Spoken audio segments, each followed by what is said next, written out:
You can get a frost at 40 degrees, or when it goes down below 32, you can get a freeze.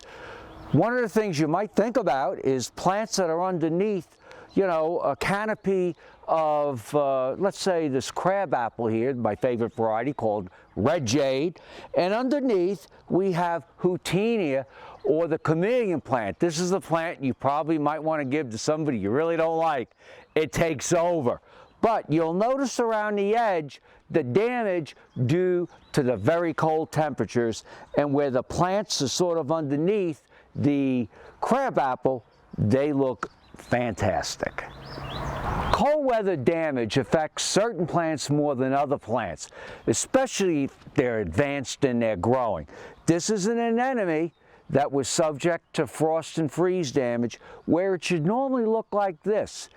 Even the beautiful Japanese maples were severely hit by freeze damage, and a lot of the foliage has already fallen to the ground. And hopefully this will come back with nice new foliage. If it's windy at night, that's a good thing.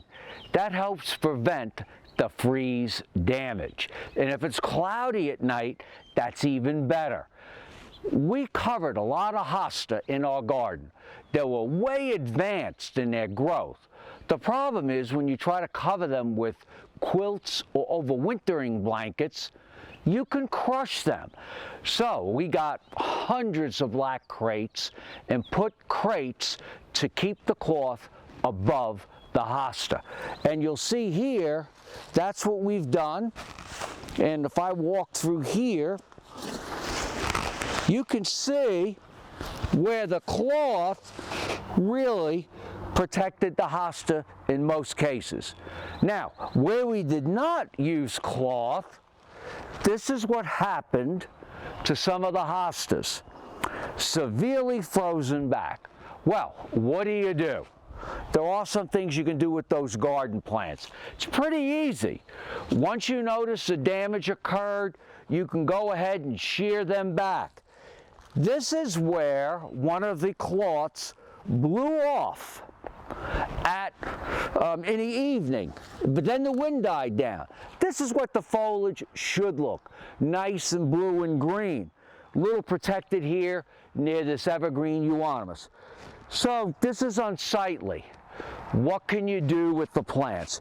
Just go in with the shears, and you're going to want to shear them low to the ground, just like this. And this plant's going to come back with beautiful new foliage in about 3 to 4 weeks. It's just that easy. Just shear them to the ground. Some years are unusual. For the first time in like 20 years, our Gingko Flows. This is also known as the dinosaur tree. And if you look here, this is what the leaves should look like. All these leaves froze. Ginkgos are hardy. They're going to come back with new growth.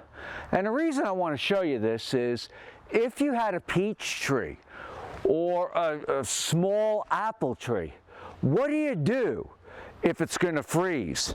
Well, you can take a light sheet, if it's not too big, and cover your peach tree or fruit tree or favorite Japanese maple, and put a 100-watt incandescent light bulb underneath the sheet.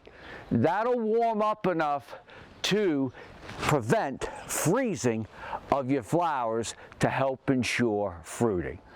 I'm Mark Viette. Join me next time in the garden. For more garden tips, go to inthegardenradio.com.